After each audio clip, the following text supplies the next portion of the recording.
Okay, we are on Facebook Live. So, sir, do your spiel as I try and do the backroom deals. Okay, welcome everyone. One of the things I do is I'm a learning experience designer. What that just means in simple English is I make learning not just a transfer of information, I make it an experience. And so I'm responsible for designing that end to end, and whether that is online or in person. So one of the interesting games we often like to do when we are in person is a game called Spin and Run. What basically we do is you place a stick on the ground and have individuals compete against each other in teams 1, 2, 3. But the requirement is this, that you spin around like 10 times with your head down, holding the stick, and spin around like 10 times. And then after that, you need to run.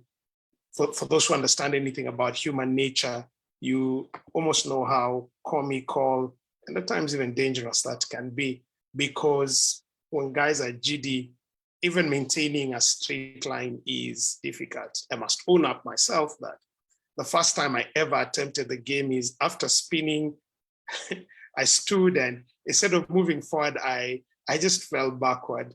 I've never drank in life, and I think that day was a confirmation that I should never try the bottle. I remember vividly a friend of mine holding me from the back, telling me, "Sire, we're meant to go that direction." And I told them, like, I know intellectually, I know I should be headed in that direction, but my physiology is up and all over the place. Remember that story. Let me go to story number 2, similar principle. In high school, I went to high school at a time when caning, whipping, beating, choose your preferred nomenclature, was permitted. And it would appear to me that some teachers spent any bit of extra time inventing new ways to inflict pain maximally. And one particular teacher was notorious for this. And what he would do is he would hold you on the head and spin you around, in multiple directions. And when you're disoriented, the next thing you would suddenly feel is a thunder of canes on you. One particular time when this usually happened is during blackouts. Now in boys' schools, when blackouts occur, it's a period of intense mischief, ranging from noise to just downright hooliganism. So in a bid to keep things down, either prefects or this particular teacher would come around. Now, unfortunately, one of our classmates had the misfortune of being spinned around in darkness. And upon landing on the ground, when the canes began landing on him, the sound signature that came through indicated like where this cane is landing is not where it's intended. And true, he had landed on his back and the canes were landing on his tummy because, again, he'd been spun, lost his orientation, and now he was on the receiving end of everything. Story number 3. In Africa, whenever warriors used to go out to war, and still happens now in communities where war is a legitimate form, or they think is a legitimate form of their everyday life, whenever warriors came back from either a raiding tour or whichever activity of war, they were not allowed into the society immediately. They were taken into what we would call decompressing camps. And the medicine man, you will understand, Africa did not have an employment. People had specializations, and one of them was medicine men would come and they would perform cleansing acts. And one of those cleansing acts was drawing some blood, mostly from the head or from the foot of the warriors. And the idea was, according to them, was they had gotten a lot of tension and a lot of what they called bad blood as a result of being in war. And so for them to become rooted and planted back into society, they needed to be decompressed before they could be decompressed and cleansed before they could be reintegrated into society. What's common in the 3 stories Some of them are disastrous, some of them are humorous, some of them are comical, all of them hopefully have learned, is that life has a way of spinning us round and round and round. And when we've been done with spinning, often the expectation is that we will be able to just dust ourselves and march forward. But maybe at times it will be just like me, where intellectually I agree, I need to be moving forward, but I just don't have the equipment. The whole spinning experience has made me lose both bearing and footing, and my capacity to move forward is lost and I'm falling back. Or at times, and sadly, like the schoolmate, life has spinned you round and round and round, and your defense abilities are present, but you've landed on your back end, whichever other calamities or things are just busy landing on you. Or maybe we need to pick some wisdom from the old African way of understanding that when individuals have gone through a season of very disorienting or very traumatizing activities, rather than quickly reintegrate them into normal life, we probably need to decompress them and cleanse them to help them get back their footing, their bearing, and their rooting. So today, our entire discussion is about endings and beginnings, and especially when we've gone through the sort of endings which leave us uprooted and disoriented. How do we genuinely move forward? How do we align what we know intellectually with what we're experiencing physically in a way that we can be able, in my words, to move forward without losing vision, voice, or values? Back to you, studio. Okay, the studio is running helter-skelter here, but Goose Fraba, and I'm back. Okay, so in the African setting, we have to let the guests speak, and our guest, who's different from us but the same, is Jane, and because her morning is different, and she will tell us again, remind us what a death doula is, and tell us a bit of her story, because she dove. I like the dog. Oh my God. No, I'm watching your dog go upstairs. She'll tell us her story of how, a bit of her journey through transitions. So Jane, whichever part of English you understood over there from me, just go ahead. Okay, thanks. I feel so honored to be part of this group. I used to be a teacher and a coach and had this life that I thought that would be my life forever. And then my husband got kidney cancer and died after 4 months. So it was pretty quick. And I had no experience with death or change, unwanted change. And after he died, I so connect with that story of being spun and having this. I think my journey of grief and transition was it's part your body and it's part your mind. And what I had to learn was that my body had been spun, so I needed to let it be the teacher, because your mind cannot power through it. Like I knew what maybe expectations for me were around grief, but I had to listen to my body that was tired, that was disoriented. And that's what I say. So I'm a death doula now, and that is someone like a birth doula. It's non-medical, and I just support people through the dying process and then bereavement. And one of the people I say to newly bereaved people is give yourself permission to listen to your body, because in many ways it's like they've been cut in half. And if you think of actually being cut in half, you would not expect that person to go to the grocery store or to go to work or to go to a party or to be able to really do anything. They are wounded. So I encourage them to see themselves that way, to just rest and be quiet and see where their body leads them. For me, I followed my intuition, and in a way I never had in the rest of my life. I think when you get spun, everything changes, and it is an opportunity to listen to what is your purpose. At least it was for me. And I followed my intuition, and it was just interested in grief and death and mourning. and I learned as much as I could. And then I found out about being a death doula. So now I'm a death doula in a nursing home with 180 people. And I work with the folks who are on hospice and their families. Thank you very much. Mukimba, as a psychologist, how do you help the people who are, how do you help people during transitions? How do you help them through this spinning? And if you could comment on the, the Kubler-Ross, the stages of grief that we've been told, the DABDA, is it legit or should we throw it out? And comment on anything Saya and Jean has said. Hi, everybody. I'm so excited to actually have a lot more of this conversation. I've been writing notes, so that's how I'm looking down.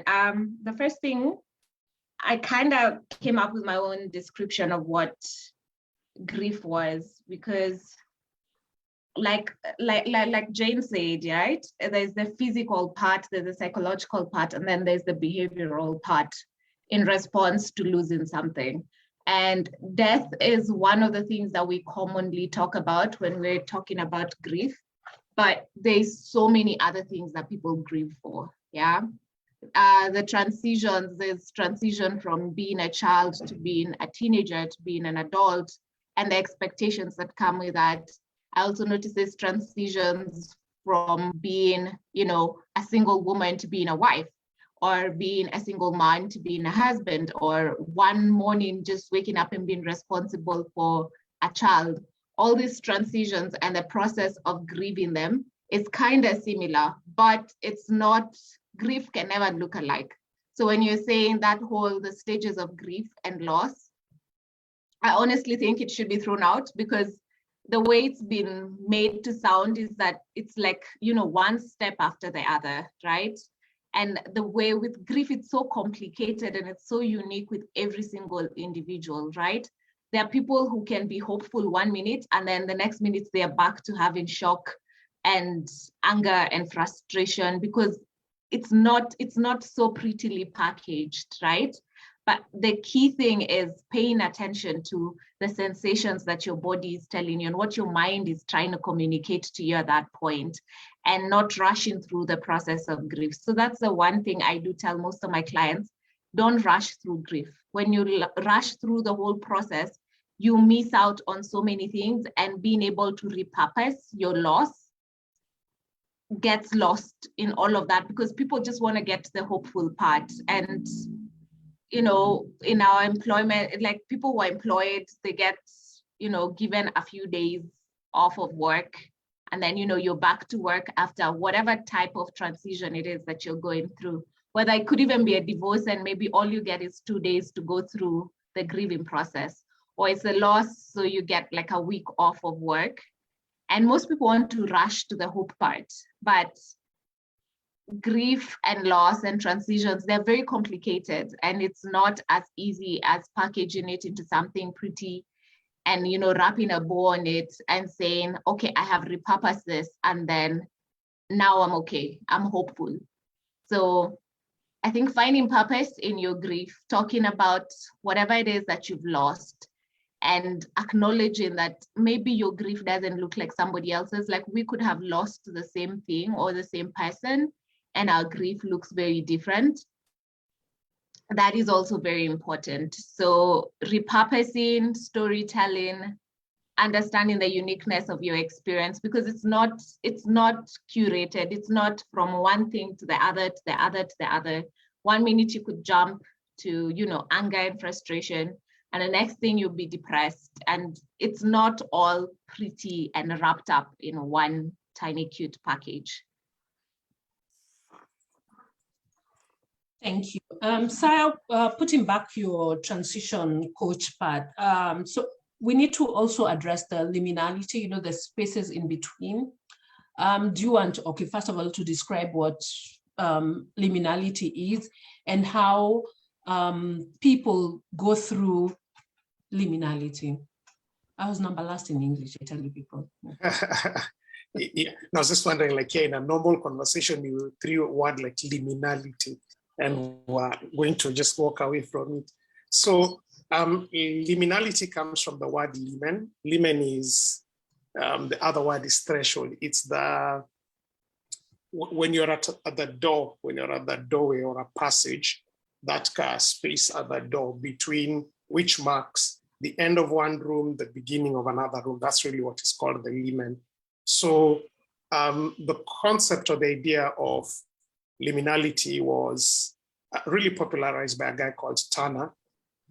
And it indicates that it's one of the phases of transition. So transitions have basically three phases. One is endings.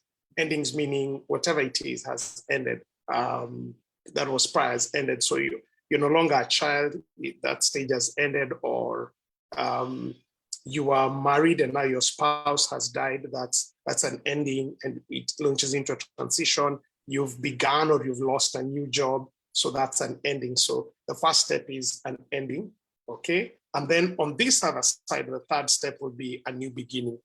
So that would be probably, to use the same examples, you've probably remarried, or you've got a new job, or you're now an adult, okay? So one phase was ending, the other phase is new beginnings. In between here, there's uncomfortable, there's a space which normally is uncomfortable, where the old is gone, the old is gone, but the new has not yet arrived or begun officially. So adolescence, a lot of adolescence is spent in this space, because mostly in adolescence, you are too old to be a child, but you're too young to be an adult. So you're sort of in this in-between space, which we call the liminal space, or you've been laid off at work, so the ending has happened and the new job is yet to come. You're probably interviewing or you're sending out applications and everything. That's called the liminal. That's the in-between space, okay?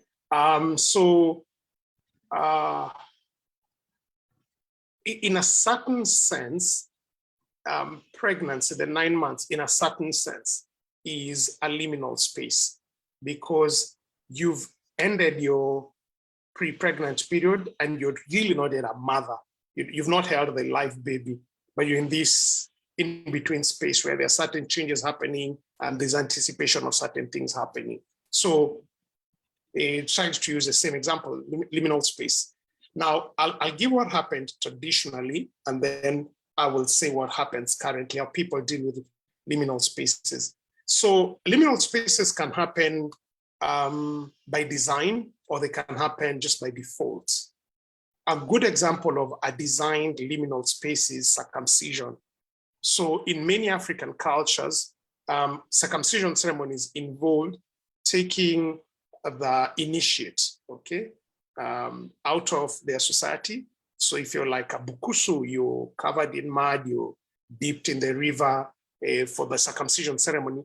But before that, and for a period after that, you live away from the community. You live among the Kisi and the Maasai, you live away in the bush, where you go through some specialized training, specialized food, and so you are detached from the community to show your period as a child is over. And then you're spending this time with your age mates. And then when it is done, when that liminal space, when that in-between space is done, there's a whole period and process of reintegrating you back into the community. Such designed liminal or in-between experiences had people we called masters of ceremony, which would be the guy who's leading in the circumcision ceremony. And then there'd be these older people who would be training you on what it is to be a man, how to hunt and do all of those things. So in psychological practice, we call these people masters of ceremony, or individuals who come alongside them. The death doula would be a perfect example of individuals, masters of ceremony, walking with people through the in-between spaces. So borrowed from that traditional experience, one way people deal with the in-between experiences is they have what we call masters of ceremony, people who've walked through that process before, individuals who understand it a bit better, who are then able to use that in between, that liminal experience, to pass on values, teach on some wisdom, mentor and coach, prepare and equip, so that when individuals are done with that space, they can transition well to the other side. What happened traditionally can also happen in present time. For instance, if a company is going through repurposing or there's a whole reorganization and restructure, what some companies do is they bring in experts to help with the entire process. However, many times people confuse change with transition. Change is the external things that happen. You're moving from state A to B, or you are changing jobs from company 1 to 2. That's a change. That's physical, it's external. But transition is the emotional changes that happen within. So just putting that as a caveat, that one of the, when organizing in modern time, organized liminal experiences, one of the difficulties is people confusing change with transition. But back to my example so that I don't lose it, is if, say, the company is going through reorganization, one of the things they may do is bring in experienced people or experts or consultants to help the team or help the organization and design for and mentor through that particular experience. Or I see in modern days, when children have reached adolescence in Kenya, that's usually class 8, there's these circumcision programs, and then they're taken to, say, a school or a college, and they go through some form of training. That's again a similar experience. Or internships. Internships can become very good experience and in between experiences, because you're no longer a student, but you're not yet fully a worker. So the internship experience can be a good in between experience. That's a traditional projected into the modern. The key thing there, before I go to point number 2, the key thing there is that the properly understood and leveraged, the in-between experience can be a time of exploring. It can be a time for creativity. It can be a time for reimagining. It can be a time where we shed off the old, we begin thinking in terms of the new, if it is structured and proper. Now, you and me know that that's ideal, and individuals who get to go through everything I've described are the exception and they're privileged. It's not always the norm, because at times the way transitions happen to us is like lightning from a blue sky. It leaves us uprooted and disoriented. And so at times we are thrown into the liminal space, and the old is gone, the new has not yet come. You've lost your home, you've lost your job without warning, you've lost a spouse without warning, and you're in this new space.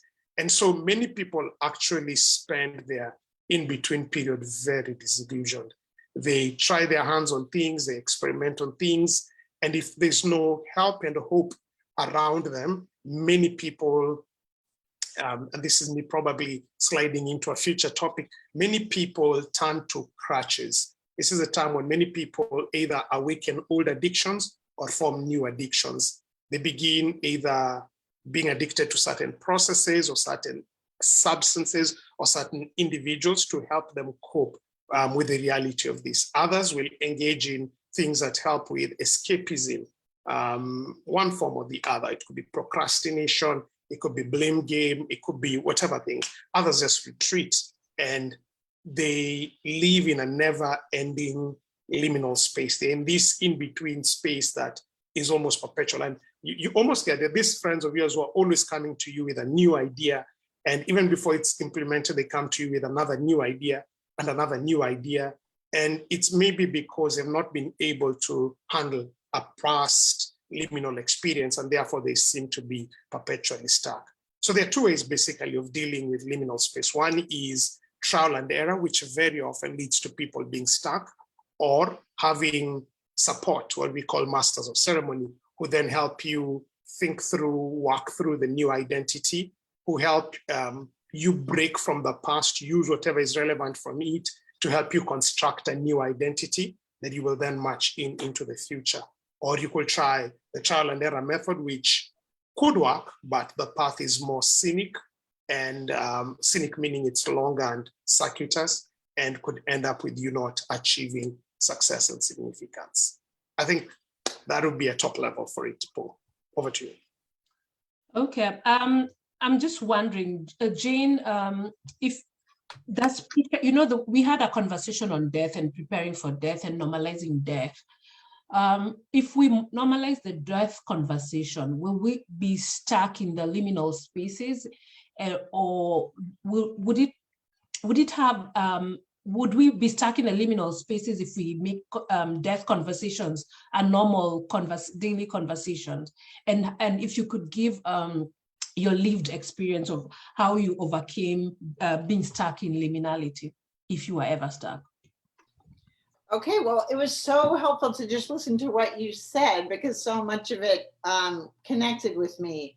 I think when you're at that threshold and what you really want is behind you, but there is no way to get back to it, I think a common response can be like, I'm just going to hold my breath and swim, swim, swim and get to the other side and, you know, get back to normal. I'm going to get back to what I had. And I think that kind of thinking is the most destructive, because you're at this threshold and what you want, you can't see yet, or what is to be, you cannot see yet. So for me, the most helpful thing is I had a widow say to me, this is a 2-year experience.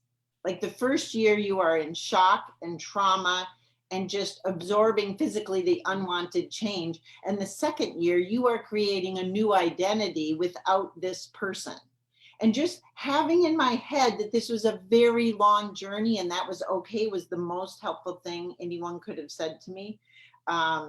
I think when you're standing in the threshold and you are not willing to nurture your grief and feel that pain and feel that being utterly lost and stopped in time, I think a tool like a crutch is to compartmentalize your grief, to just put it in this box inside you, tie it up tight, and then go back to work and go back to taking care of who you take care of and go back to whatever your life is.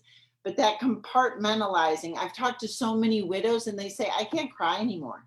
It's like there's a lead apron across my neck that all the feelings in my body can't come up because I've been pushing them down for so long. So I think when we're in the threshold, like if we can give permission for those feelings to come up and out, I think grief is a movement and it wants to come out. But our inclination, if we are afraid of pain, we are afraid of that tsunami of grief that is hanging over us, then we push it down and we get really good at that. And then say someone dies or a dog dies, it creates this crack through the pushing down, and then all kinds of stuff comes up and people have crazy grief reactions about maybe a pet, but it's really because all that other undealt with grief, it has an opportunity to flow out. One of the other most helpful things, and I don't really know if I'm answering your question, but I went to a therapist and she said, close your eyes and imagine yourself at a time in your life when you felt really, you know, happy and self-actualized and like really good about yourself. And then imagine going to that self. And I said, oh, I can't. Like, she's tiny and she's made of plastic. And she said, keep going to her. So I went and I went and I went. Finally, she became life-size. And she said, open your arms to her and see what she does. So I opened my arms and this myself fell into my arms. And she said, tell her everything you want to tell her. Like, I'm sorry you're going through this. Like, and it was this opportunity for self-compassion and self-nurturing. I think nurturing your grief is the way you get through the threshold. And I said, why was I tiny and plastic? And she said, because you had compartmentalized your grief so thoroughly that it was like teeny tiny and far away. Bear, all done. Sorry. One other thing, there's a Robert Frost poem, and he says, we are not here to remain whole. We are here to be broken and start again, over and over and over again. And I think that lesson of impermanence and that we will be at the threshold many, many times. Being here on earth, you go through many thresholds, and the better you get at realizing that we're not in control and that we're not entitled to be with the people we love for as long as we want, I think it's good training. Yeah, I don't know if I answered your question at all, but that's just what came up for me while he was talking because it was so helpful. It's very helpful. And I think we don't realize we are going to be at the threshold very many times so long as we are on this earth. And Mukimba, how do you help patients, clients, the world understand that bit, that we'll be at the threshold very many times? And how has the switch from the African way of grieving, I know they make fun of our tribe, right? Because we overgrieve and are dramatic. How has that shift from the way we grieve and hasten grieving? Because we are like, nowadays, you're supposed to be buried almost Muslim style for most people. How has it affected the way people transition?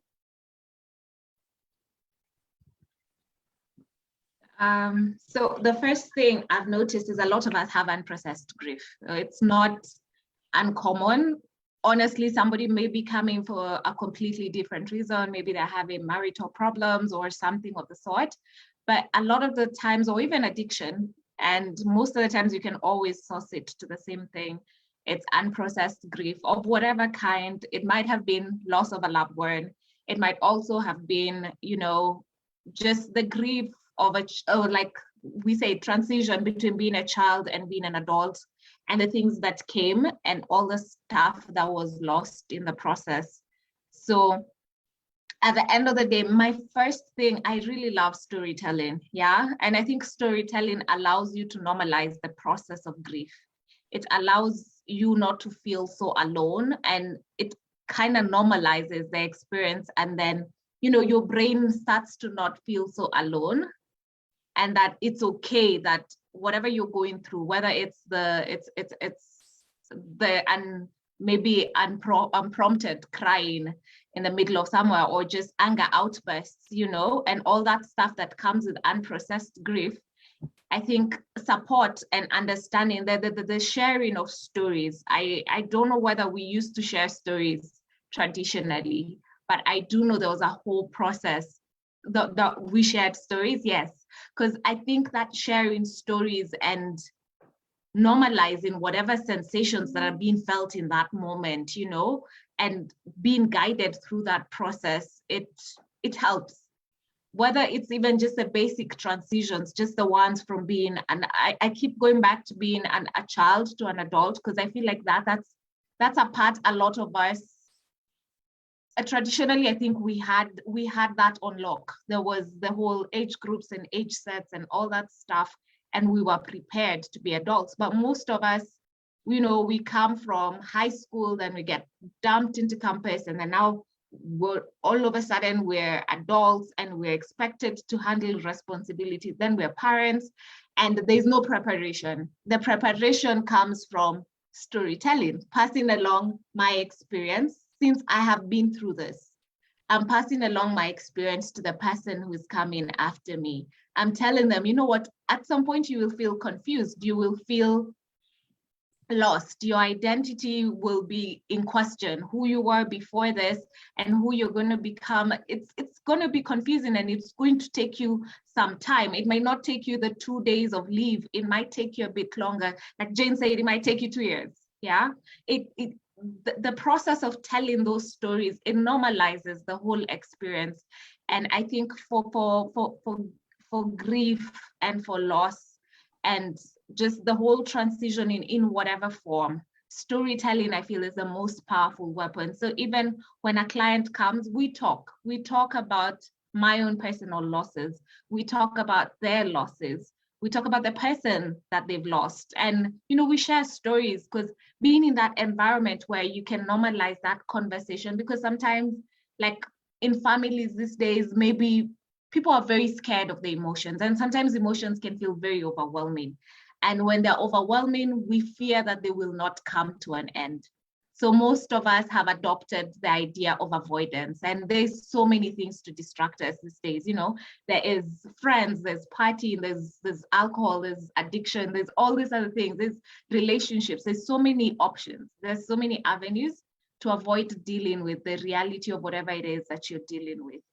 And being able to sit around and just share a story. I think the power of storytelling, I'm going to get stuck on the storytelling. Yes, storytelling is the solution. Storytelling, I've seen, really makes a difference for my clients, just that they light up, because talking about what it is that you're going through, talking about your lost loved one, talking about your lost childhood, your innocence, all that is part of grieving. And being able to share your story, and also hearing other people's stories and them saying, you know what, I've been through this. This was what I went through. It's not easy, but at some point there is hope. So yeah, Okay. storytelling. Thank you. Saya, I want you to do two things. I've seen your hand up. I wonder why. But one, I want you to like recap what we've talked about, because Mercy has finally gotten in. We will figure out what Zoom was doing to me today. Mercy has joined us, so I want you to recap, because you're better at it than I am.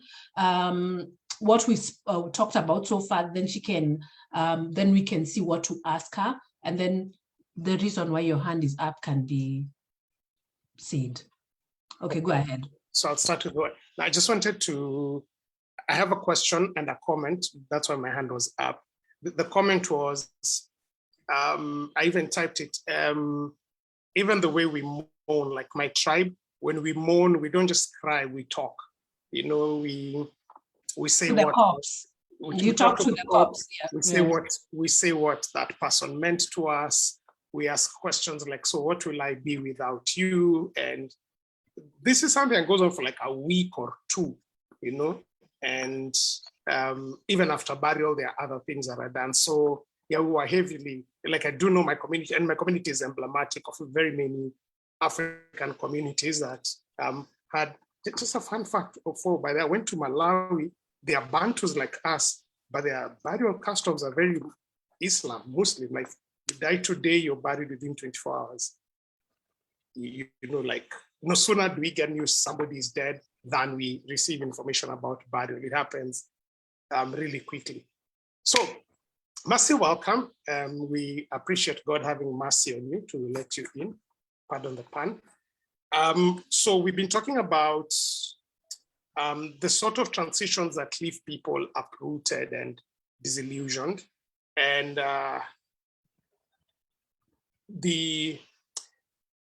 Jane said something powerful for me so far, which was at the points when her as a death doula, when she's working with other people and in her own experience about how to move forward, she listens to her body, because at that time her mind has been disillusioned. It's been thrown all over the place. It's been pulverized with a lot of things and all of that. So she knows the expectations her mind is putting on her and what other people are putting, but she listens to the body. The body is able to say like, hey, I have no energy to move on. I need rest, or I need hope, or I need self-care to be able to get going. So that's one point. So remember, the overarching thing we're asking is how to go through the sort of transitions that leave us uprooted and disillusioned. So one point that came through was listen to the body, just listen to it, respect it, honor it, let it be able to guide.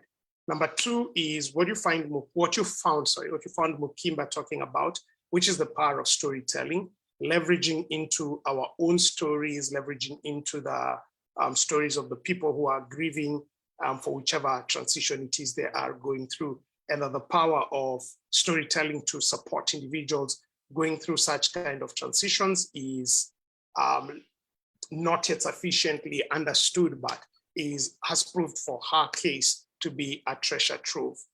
We've also looked at the concept of liminality, which is that in-between space during transitions where the old is gone, but the new is yet to come. And that this liminality can serve as a space for intense creativity, exploration, and guidance. But also it can be a period of intense disillusionment and could make people slide into unhealthy behavior. And it appears the thing that makes a difference between one or the other is whether you have the support of masters of ceremony, that is individuals with a bit more experience who can be able to walk you through that liminal experience. There's a point Jane made that I am forgetting, but I believe so far this is what has been covered. So over to you, Fo. But before that, my question is, so far we have leaned in on experiences like death, the extreme of transitions, but I'm just imagining for that guy who is listening on and then what they're dealing with is they broke up with their girlfriend, or in modern Kenyan language, you say they underwent character development. How do they incorporate this? I'm thinking about that person who's gone through a significant wealth loss, or somebody who has gone through a significant faith journey, a transition either into faith or out of faith, and now they're not feeling too rooted. I'm just wondering if my fellow panelists can help us apply these principles to such everyday existential realities. Back to the host. Okay, thank you, Saya. Mercy, I'm so sorry. I don't know. Today, you and Jackie Aminga, I'm very sorry. I don't know what Zoom had malalus in that's the best word I can use. It had its own thing. It didn't want you in, but you've gotten in. I just want you to give us a bit of your story and how, because I know you're still grieving your dad and you have never stopped grieving your mom, right? And just take us through that and how you're transitioning. And because you come from a different society from the rest, Mukimba, Sai, and I, how that is different, because you're the people who grieve in 1 week, I don't understand. But just tell us how that has been and just tell us your story. Give us a spiel. You need to unmute.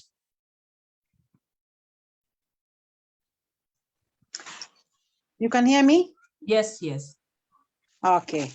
Good evening in Kenya and good morning at your place. You guys, I think it's 11 o'clock? Depending, yeah. So Eastern time it's 11, yeah. Central it's 10, yeah. Yeah, my apologies for the 1 hour loss. It's again these technical issues, but I thank God that I'm in because I was supposed to be in God's plan. Hallelujah. Yes, so I really wanted to be here. And like you say, I'm still grieving my dad.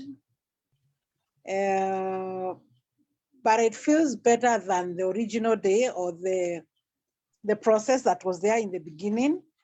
And for me, through this far, I think, or I have experienced the fact that loss is different for everyone. It does not matter either loss of a parent or what I've just had my panelists say of a loved one, of wealth, of anything.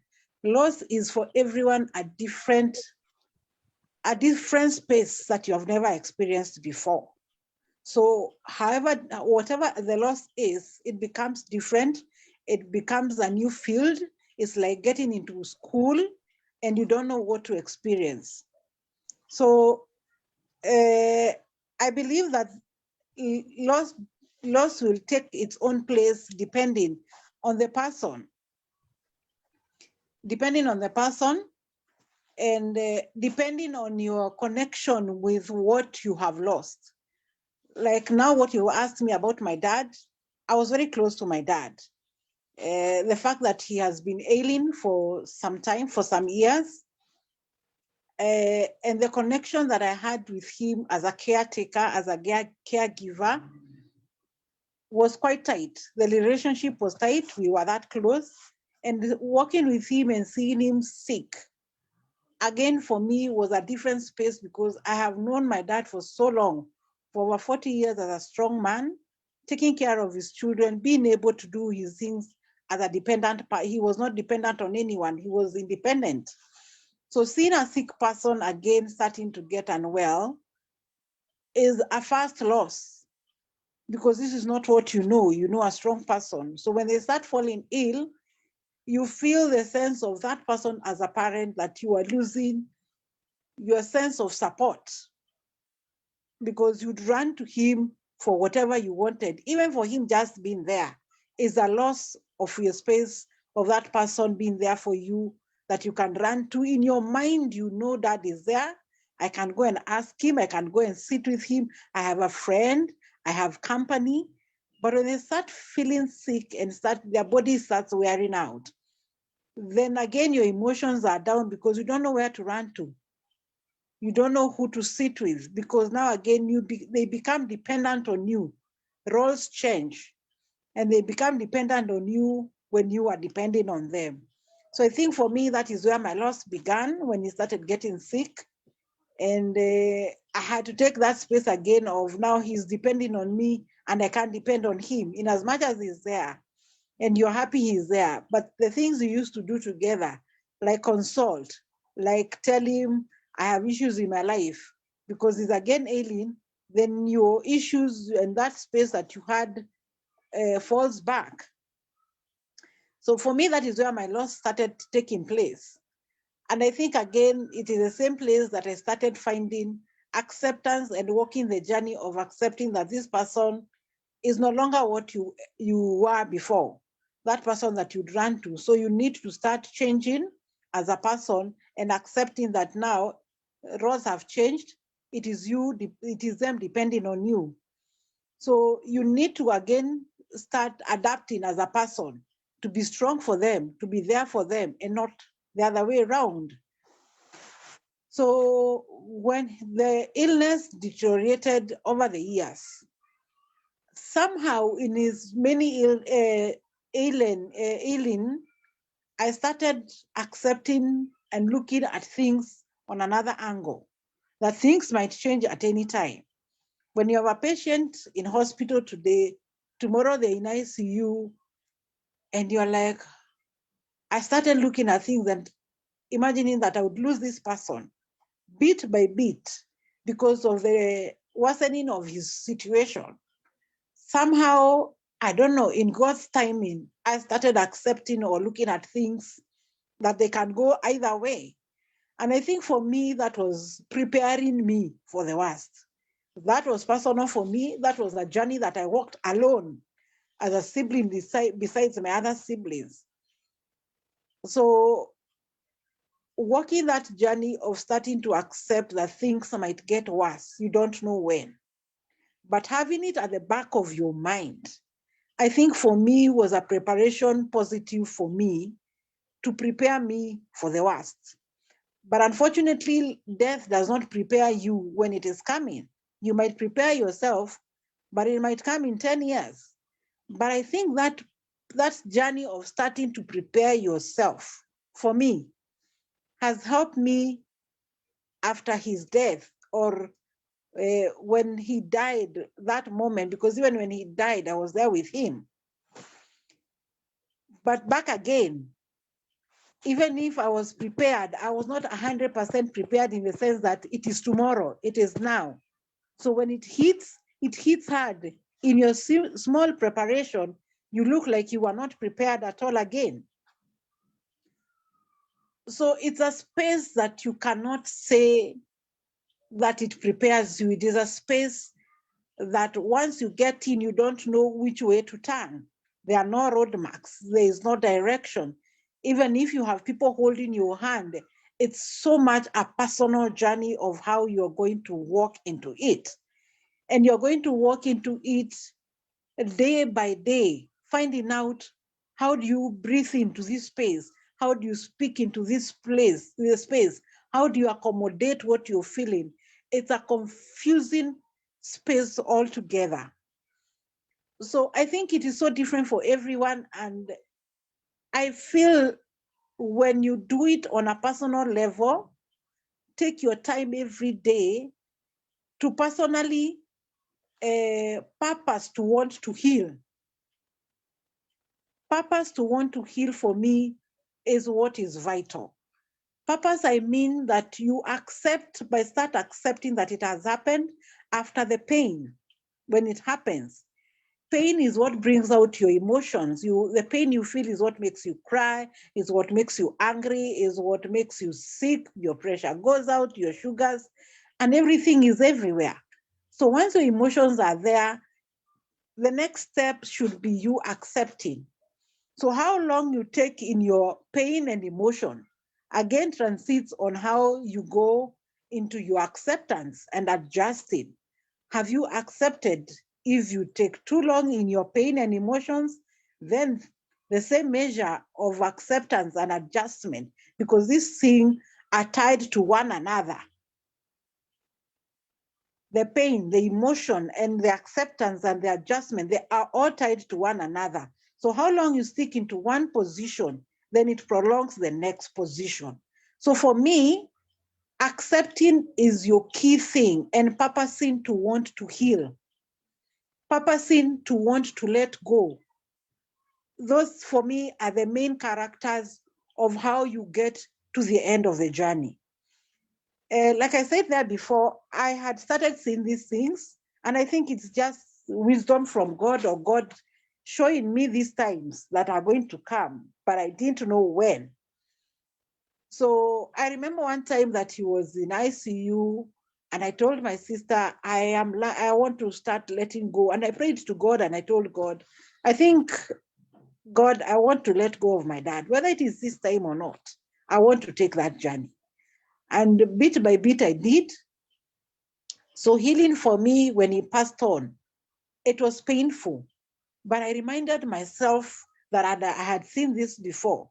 And I wanted to start walking that journey to heal, so that not to set myself free, but to find peace within myself and to let go of my dad in peace.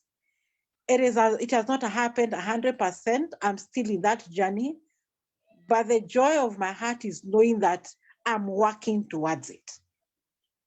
I'm working towards it. I've purpose to work towards it, because I've discovered the more that you don't work towards it, you remain stagnant in so many things, in your emotions, in your physical, in your everyday life. It pulls you back, because the minute it is mentioned, if you don't let go, then it pulls you back. Like I've said, the counselor saying that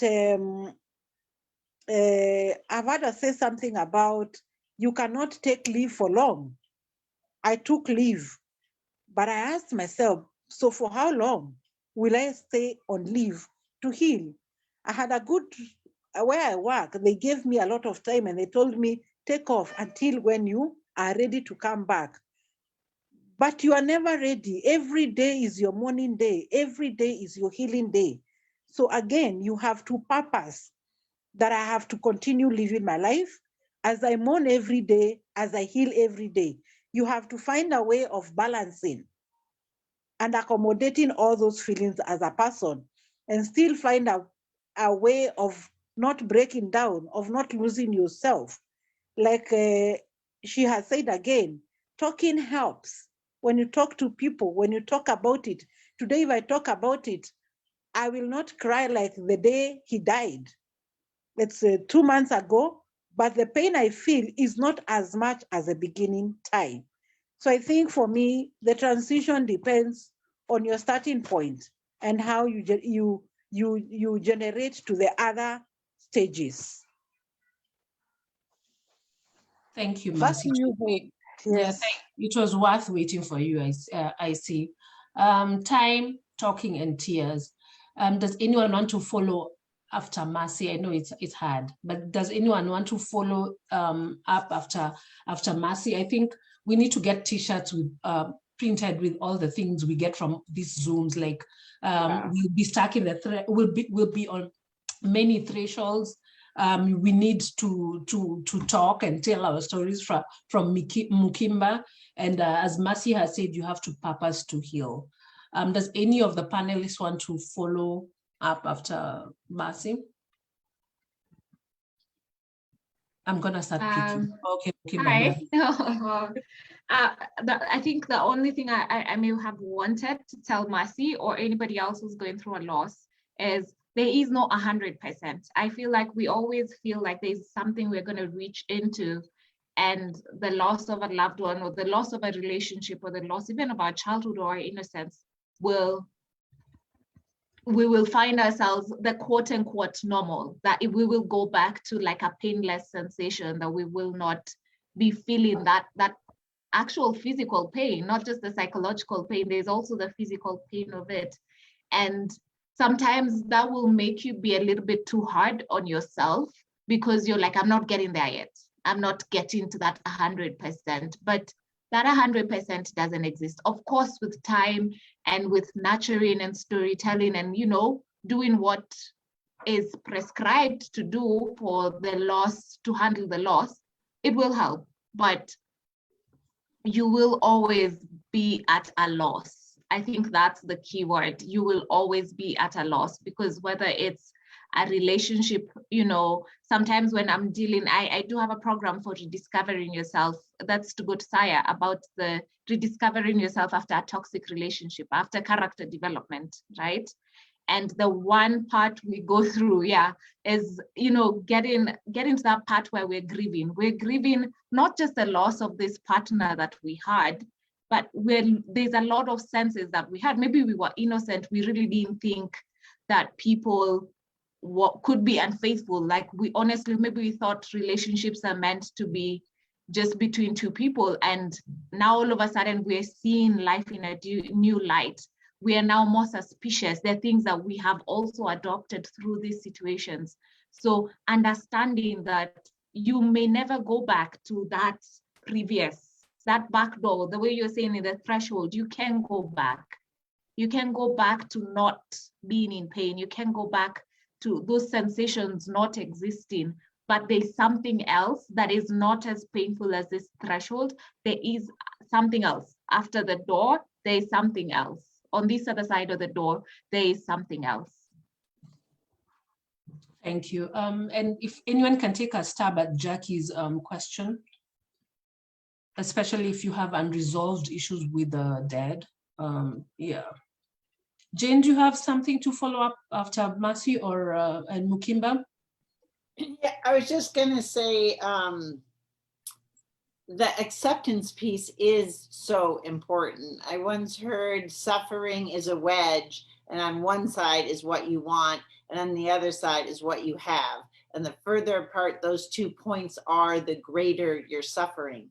But if you can just accept that you don't have what you used to have, that it can alleviate your suffering. Also, that grief is the feeling and mourning is the activity. I can't remember who said that, but grief really is about activity. And maybe this feeds into the question. You have to come up with ways to forgive or to release that person who did you wrong and now they are past. And maybe you write them a letter and you burn it. Or ritual is such an important piece in being able to move ahead. So, you know, for my husband, we would write him letters every year on his birthday, and we would make them into paper boats and we would sail them on the river. You have to have some way to communicate with this person who is gone, whether it's just talking to them, lighting a candle and talking to them and telling them everything that's in your heart about whatever the incident is and how it was for you and how angry you are and how, you know, don't hold it in, get it out somehow and keep doing that. You can go on grief journeys where you go on some physical place in the world where you and this person went, and maybe you stop and you light a candle and you talk to them or whatever. There's just find an activity to help you process it. And Saya, how are we normalizing therapy and all those things that are very westernized in our minds? We had therapy, we just didn't go to a therapist. We just knew it was our neighbor, so and so. But are we normalizing therapy? And if you have any follow-up after Mercy and Mukimba and Jane? I think first is to change the nomenclature, because are we normalizing? So the answer is yes and no. Yes, because of talks like this, and partly also due to the pandemic and the upsurge in mental health issues, people have been encouraged to go for therapy, okay? But no, because the stereotypes that exist, especially with that word therapy, still do persist. and disproportionately so for men like me. The mental models we have been raised with are not such as are easily amenable to the pursuit of therapy when it is called therapy. And I feel like I'm sitting in this panel here representing difficult transitions outside of death, because death itself is, it shouts, it's a real thing. So difficult transitions like, currently I'm thinking guys who are clearing with college debt and no employment, or individuals who have to try and get a spouse in this age and time when it's not as straightforward as it used to be. So such people are they're feeling very uprooted. Individuals who are having threats to their faith or their worldview. So individuals like that are struggling. However, back to my main point. So I think one of the things that will make people embrace therapy more is, I think the nomenclature needs to be changed. If the term therapy comes with its neediness, weakness, dependence, we may need to seek to change its name. I think we who are in the helping professions need to make up our minds whether we are married more to the language or to the outcome. So that if we want certain outcomes, if we want people to get mental help, if we want people to get better support, but it needs to be packaged differently, I think we need to be more open to changing the language. The second thing, like I intimated at the very beginning, is something we did very well in traditional Africa was the experience part of our learning journeys. So I think one of the reasons many people are seemingly not pursuing therapy enough, and it's not the only reason, is because in many times the way it is given, it is outside of experience. It is outside. It's not a learning experience. It's not something immersive. It can be cerebral. It can be a book thing that you're being given. It can be a lecture. It can be a talk. It's not what Jane does. It's not coming and sitting with you through the journey or in the journey. It's more of, I sit and I recommend. So I think should people seek more therapy? Yes. But I think it is time that we, the therapists and those involved in these various forms of support, introduced a whole dose of creativity into the process so that it becomes not just a learning thing, but it becomes a learning experience where people can be immersed. And finally, because most of the people who need these kind of things are adults, it is to just remember that adults learn what they want, when they want, how they want. And so we just need to make sure that we provide therapy in a way that inspires them to do the perspiring. I really love what Mercy has been able to, for me, what her sharing taught me is that when she was able to get enough inspiration, she's been able to do the perspiration by herself. And I think similarly, modern therapy methods need to begin focusing on creativity that allows us to inspire people and then equip them for them to be able to do the perspiring. Those would be some of my perspectives, not complete, open to listen to what the others have to say. Okay. And I'm just wondering, the transitions, how do we help children? How do we help those who are differently abled? And what are the most useless things we need to stop doing? And this goes to also the religious bit, God gave and God took, that kind of stuff doesn't help. Does anyone want to take a stab at this? Mercy, how have your children been able to transition when Guka has gone, with Guka gone? Yeah, okay. Thank you. Let me start by looking at how these losses change our character. And I want to begin back behind when Dad got sick. And while I'm looking back at issues, when Dad got sick, it changed my character a lot because he had issues with memory because again, he was aging and you needed to be very patient with him. My character was changed a lot by being patient, by being forgiving, by being silent, by watching what I say, by watching what I do, by listening more to him than me speaking, by being very sensitive. Following by the fact that he also died, I'm trying to say that your character is changed as that one person when you're walking the journey of life with the losses. Every station or every stage has you changing as a person character-wise. Like the way Saya was saying, in a relationship, you fall in love, your character is changed because you positively look at this person and you fall in love. Once then again, something changes and you break up, then again, your character is changed. You either become a stronger person or a bitter person, a better person or a bitter person. Our characters are changed at every season we are in. And it's so unfortunate because it's the same you person that has to walk this journey of changing your character.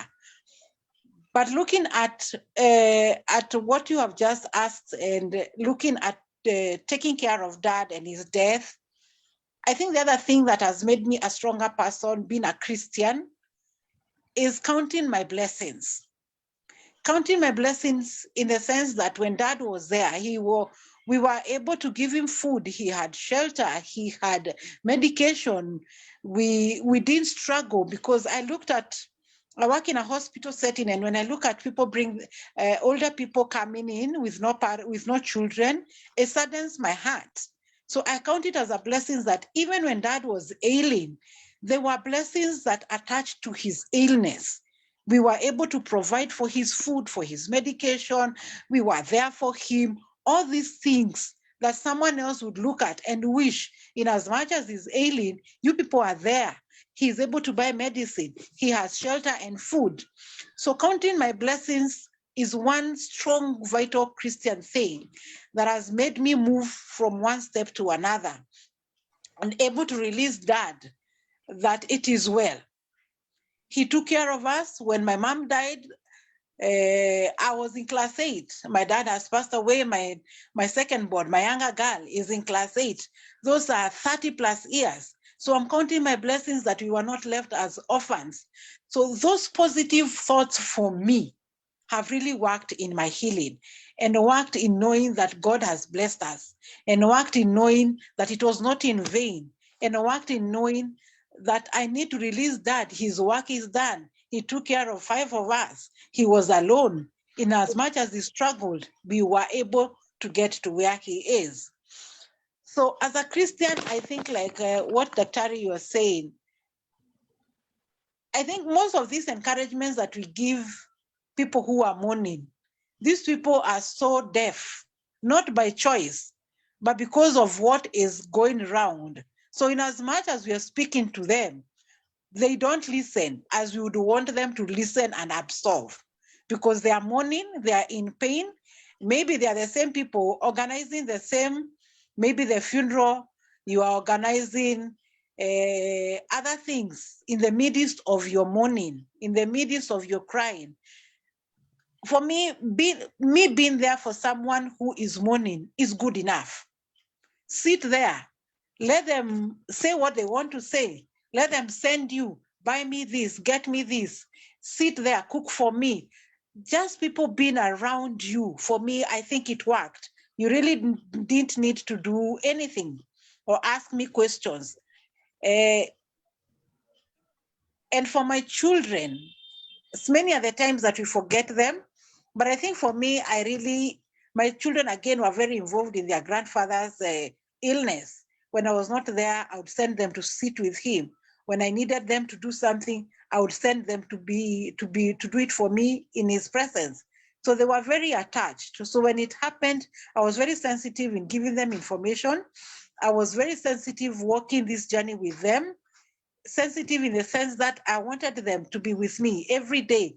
I took account of how they are feeling, what they are feeling, what they want, how do they want to express it. I told them, take your time and cry.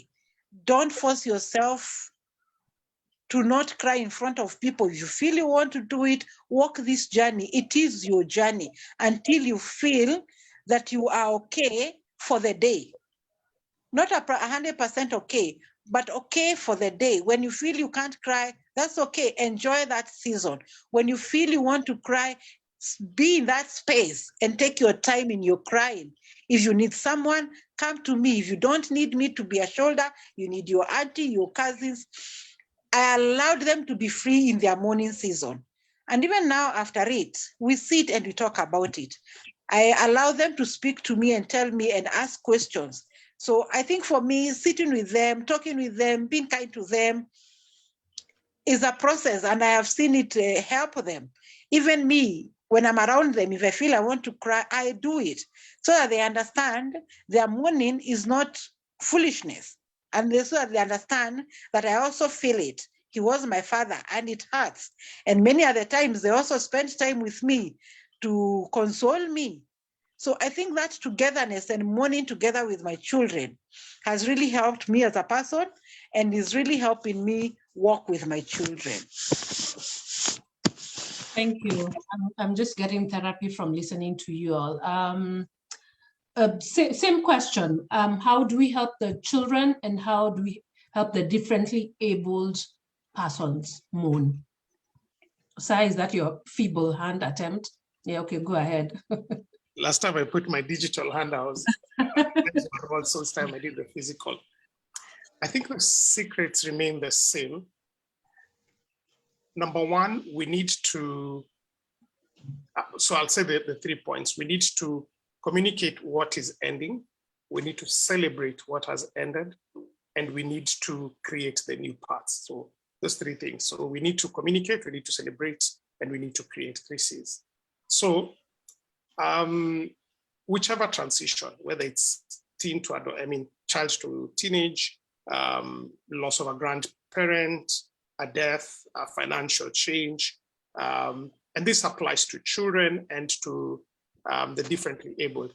Case in point, myself, I was born with proper vision, very good, had actually very good eyesight. And then my vision got lost painlessly and progressively.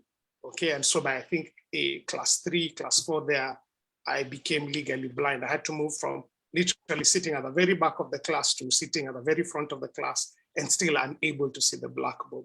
And so part of my commentary is based on what helped me go through and accepting that and what I wish would have been different. And it's still those 3 C's.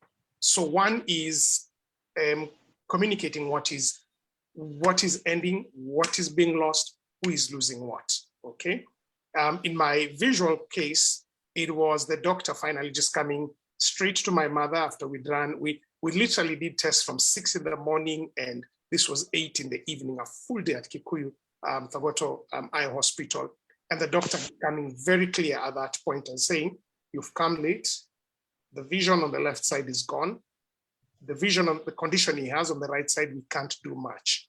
So the doctor didn't leave us with any false hope, or ifs and buts, if you can sacrifice to the gods, or there's this new technology being worked. There's no false hope. He communicated very clearly what has ended, okay? What we didn't do well after that as a family is being clear about I still was expected to be really normal, and I wasn't. I still am. I'm not normal. I was still given the same workload as everyone else. I was expected to be. I've been clumsy ever since. I still am clumsy up to this. And people would wonder, like, why are you clumsy? And I think that's a bit where it wasn't communicated what's really been lost. The doctor did their good part, but I was not really communicated what really has been lost. In my case, I needed to be told right there and then, you will never play contact sports of any kind, okay? You should never play. So I can play rugby, I can play soccer, and I was an excellent defender. So of course I persisted in football for some time until it became very clear, like, this is very dangerous. I could be elbowed into blindness, or I could be hit by the ball into blindness. But one thing that was not done well is at communicating what has really been lost. So I think number one, for children, for people who are differently enabled, is communicate clearly what has been lost. Buka has died. You will not be, when you go up country next time, there'll not be a chance to see him, okay? Your vision is lost, your leg has been amputated, it means it's gone. We need to communicate clearly that it is lost. We don't know if technology will ever catch up to give you a new prosthetic or give you new retinal treatment, but it's gone. Number 2 is celebrate. So there is a lot within our past that when we reach periods of ending, because of the disruptive and disillusioning state of endings, one of the ways we treat the past is we want to forget it or run away from it, or altogether just go back to it and hide in it without moving. But I think a healthy balance is celebrate. And I think that is the power of storytelling and the power of what Jane was talking about remembering your past and that plastic child and being able to go through that entire process is celebrating it. There are things about the ending season that were great. There are things about the ending season that were phenomenal and nice, and they need to be honored. Many times, why we have a persistent sense of pain and grief, even in a case of a breakup, I know I'm moving away from the parameters Posa set, but even in the case of a breakup, there are things about your significant other person that were worth celebrating. There is a holiday you did, there are stuff you did that is worth celebrating. I think the honorable thing to do is to honor, to celebrate that. And simple ways can be something like just doing partly that is what burials are. They are a chance for us to celebrate a season gone. And that's why when they're either rushed or stormy or everything, they deny an important thing. And when we create a ceremony to celebrate, in a workplace, it could mean, for children, when you are, say, moving a home, you can go to their favorite room and cut a cake there and say, like, from now on, this room will not be there because we're moving to a new home, and get to talk about what was awesome, what memories will they cherish about this, what will they miss, and then it helps close that chapter very, very well, okay? For somebody like me who lost my sight, maybe I needed to go back to a time when, look at a book I wrote with my proper vision, look at it, celebrate it, and say, like, what, going forward, my handwriting will never be the same again. It's going to be bad forever, but I celebrate a time in the past that was good and great. So communicate, celebrate, and then create. And I think this is where you now begin encouraging people like this to begin thinking about possibilities, to imagine a world where whatever they're going through is not a limitation, but they can begin, if they have the power to create what it is they can create, and then begin asking them and encouraging them to think through with where they are, what's of this big picture they've been able to think and conjure, what is the next closest, clearest, and logical step they can make towards achieving that reality. And that urges them to close the past and begin moving to the future without the future having a sense of overwhelm. So I think if you do those 3 things, it helps doing well. One big hindrance is wrong theology. So wrong theology is theology like, we loved you, God loved you more. A proper biblical theology does not teach that the dead go to heaven. So, and in fact, for some people, I read of a case of suicide. A child was attempting suicide because they had heard that their mother had gone to heaven. And so they wanted to die so that they could join their mother. A proper theology would have told this child, no, your mom is in the grave. Someday soon, Jesus will come back a second time and reunite us as a family. So proper theology affects proper practice. Saying things like your loved one has become a star may seem good at that moment, but a God who steals mothers from their children and makes them stars or keeps them in their company is not really a God I want to live the rest of my life. So a proper sounding theology is going to be important in driving proper behavior, so that it balances the need for humanity to be given hope, while at the same time being given the tools for healing. And a wrong theology affects healing while presenting a false hope. Back to you, studio. Studio person is here. Jane, do you want to take us up? Sure. I think for dealing with kids of all abilities, I think the number one thing is to work on your own self. So you are comfortable with death, you are comfortable with these transitions, that this is just how life is, because they're looking at you, your reaction, to try to figure out what's normal for them. And I think just basic education about what grief is, that it's not all sadness and crying, that it can be numbness, and it can be confusion, and it can be laughter, and it can be this huge range of responses, and give them permission that all those responses are normal and they will change over time.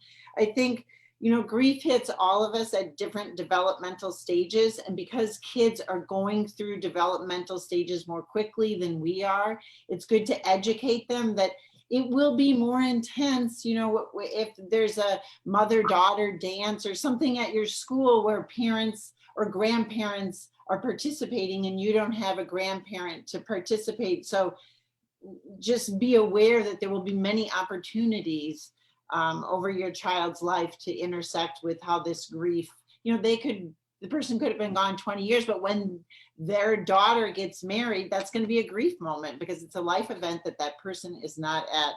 And I have a niece who has developmental delays, and her mother died when she was 12.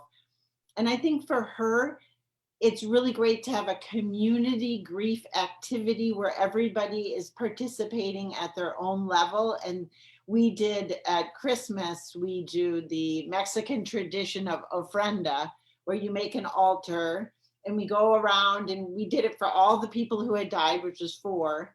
And we went around the house and gathered objects that they would like, a glass of wine or a Christmas cookie or whatever. And then we all shared. We lit 3 candles, and the first candle was for what we are missing from them in the past, reminiscing about memories. And then the present, how we are either remembering them or honoring them in the present. And the future, what things are we looking forward to that might be hard or whatever. And my niece, who has developmentally disabilities, she shared that the hardest was when she would go to school when she was in 7th grade, and people didn't know how to talk to her after her mother died, and so much grief just came pouring out of her. And I think she was able to do it because it was indirect. We weren't specifically asking her opinion. She could just share by looking at everyone else in the room and feel that it was normal. So those are mine. Okay, Mukimba, as you tackle the same question, I want us to wind up because Kenyans need to eat. Kenyans in Kenya need to eat. But if in any case, is there, if the panelists have questions for each other, or you never have questions for me, you should not have questions for me. And if the participants have questions they want to ask out loud, even in mother tongue, we'll take them. So Mukimba, go ahead. I think the one thing I would just want to state, because everything else has really been touched on, is when it comes especially to young kids or, you know, teenagers or people who are not necessarily yet adults, I think also even for adults, the people we need to check more on are people, especially when we're talking about bereavement, losing a loved one, are the people who seemingly seem okay, the overly resilient ones. I think that's the people who there should be a little bit more focus on, because those are who you should be worried about, because grief is necessary. When you've lost something, you can't just 100% go back to normal, right? So for the people who seem perfectly okay, who seem to be just moving on through life unaffected, even for children, even children should have a response to a loss, yeah? There should be curiosity, however young they are. There should be curiosity, there should be something, there should be a response, and it should be addressed. But when it doesn't exist, that is where the worry is. It's probably the best time to get them actual support from maybe a professional at that point in time, because what happens with delayed grief, it's never the same as grief that happens at the right time. Delayed grief it's worse. It's always inappropriate. It's always when everything has gone on for way too long. And so yeah, basically check on the people who are overly resilient. Check on the people who seem just way too well adjusted. I worry for kids especially who are overly overly adultified and overly, now the parent ends up relying on the child for support. Let's say maybe like a spouse has passed on and then the parent relies on the children, and there's this overly adult child who's just, you know, carrying on with life, taking even over the role of the parent who has already passed on. And that they come to really regret it later, because there will be delayed grief. That is an assurity that there will be delayed grief. Okay. So last words and questions for panelists, and we'll start with Mercy, because that's the way you arrange on my screen. Mercy, Saya, Jane, then Mukimba. Mercy, go ahead. Okay, thank you. I think for me, I would want to maybe conclude by saying, however bad it is, for me, the bottom line is, how much are you willing to move on?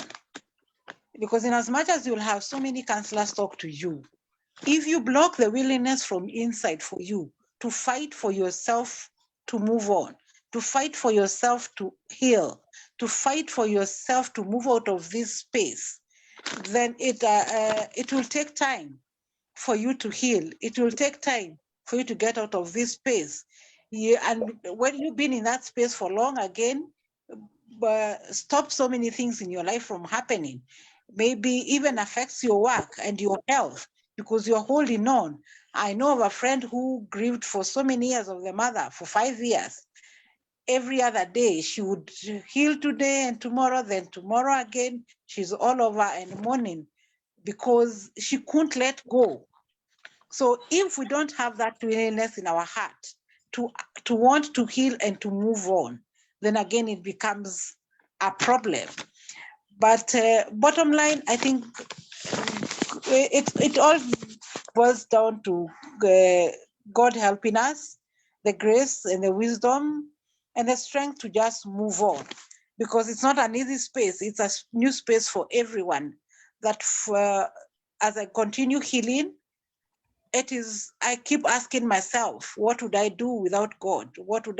How would I hold on? How would I be able to accept? Because it's not easy to accept the loss of a loved one, of something, of a job, and be able to move on. If you don't let go, then your mind will not be able to think, I've lost a job. True, so what next? If we keep and stay on that mourning period, then we can't move on. I will not, if I don't accept that I've lost a job, then I won't be able to sit and think, do I do business? Do I get another job? Am I able to sustain where I am? Can I move into another house, a smaller house? How do I start fitting into the new space? Like Saya is saying about accepting and communicating, accepting and recreating. If we continue staying in the same space, then we will not be able to move to the other stages of life, because loss will forever be with us. But it is our responsibility, again, at our own levels, to accept these losses as they come and be able to move to the next level of our life. Because today we have loss, tomorrow we have a blessing. Today we have a loss, tomorrow we have a gift. So even as we receive good tidings, it's the same way. Then again, we should just accept when things happen to us, in as much as these two, a loss and a gift, are not the same. But as we accept to accept a gift, then we should be able to accept a loss. Then again, we are able to move on with life. Thank you, Mercy. Saya, you're up. So transitions are not permanent. They are exactly that. They are transitions. They don't need to be rushed. We need to lean into them. We shouldn't confuse transition with change, because it's perfectly possible for changes to happen, but people not to have transitioned. And therefore, it's important, whether it's at the point of grief or whether it is working with somebody going through life development stages or individuals going through work changes or relational changes, it is always important for we who are present in their circles to check in with them and not confuse that since a change has happened and all the items of a change have been checked in, that person has already transitioned. The best and easiest place to cover for weaknesses in transition is in strength. So I couldn't agree more with Mukimba that look out for the individual who looks well adjusted. Look out for that individual who looks stoic and brave and well put together.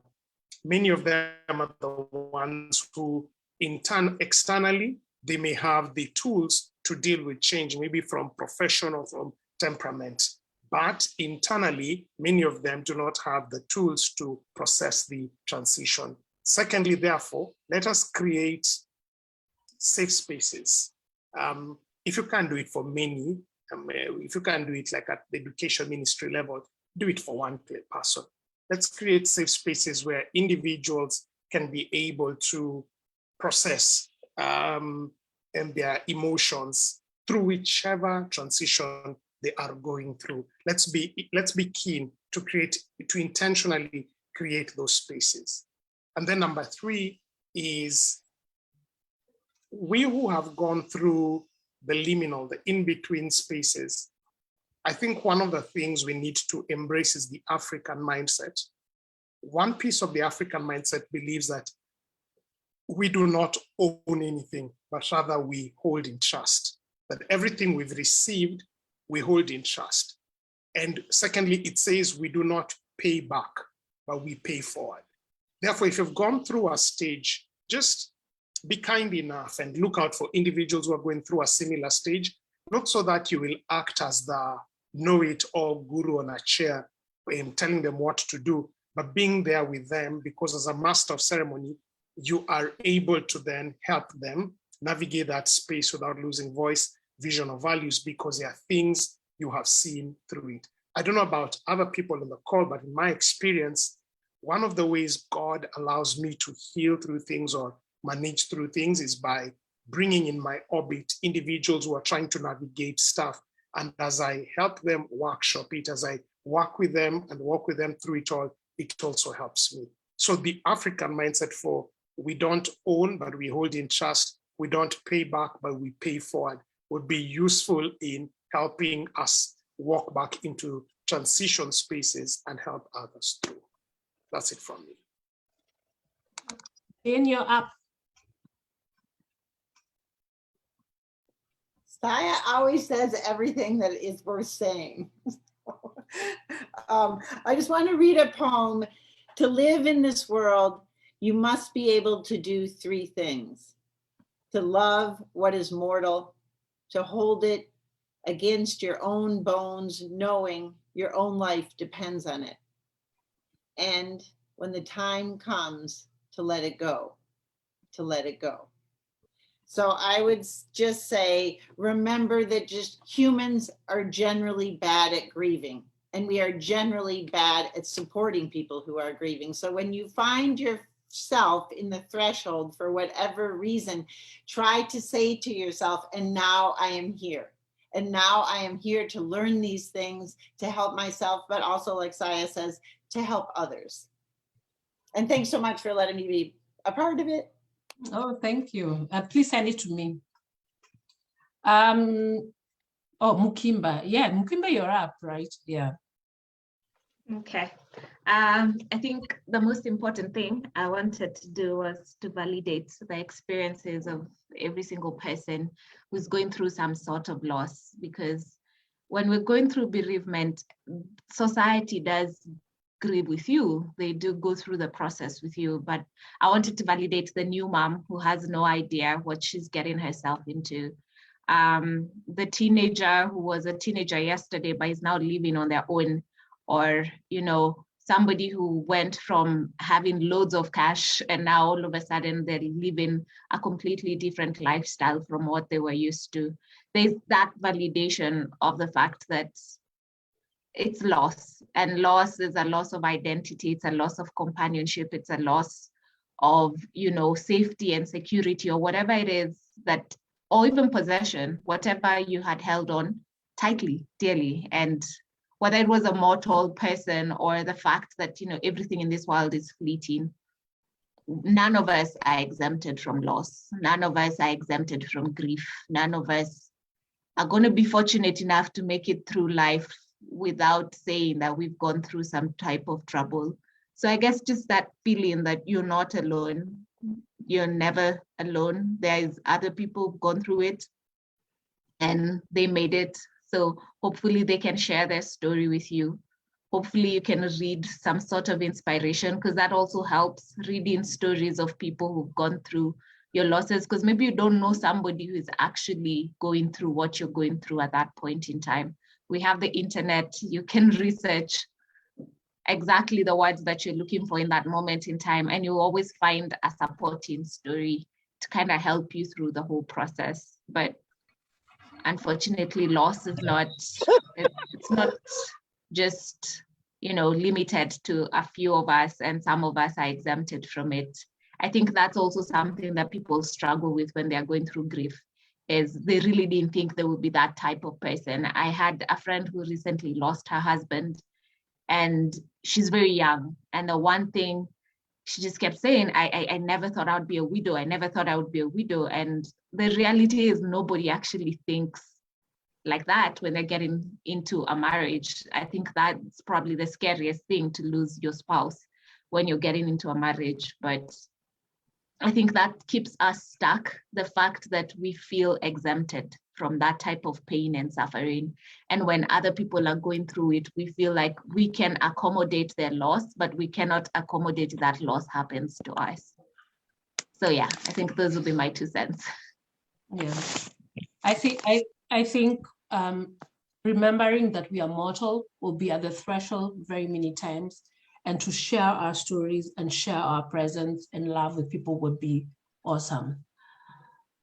Next week, the next 2 weeks, we are tackling addictions. So next week, we are tackling the process addictions, the gambling, everything, because I am shocked to learn that our fathers who've retired back in the villages are hooked to gambling. It is very sad.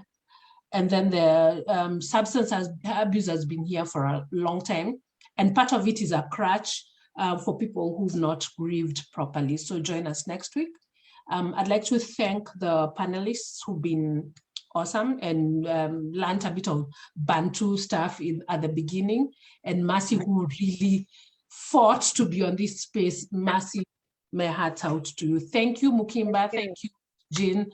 Saya, okay, thank you, Saya. Thank you very much. And thank you to the participants who joined us, both here and on Facebook. I hope this is helpful. And you can always post your questions on the Facebook page. I try to look and try to answer in different languages sometimes, yes. Thank you very much. And we can join us next week, and thank you. Thank you. Thank you. Thank you, bye. Thank you, and bye-bye.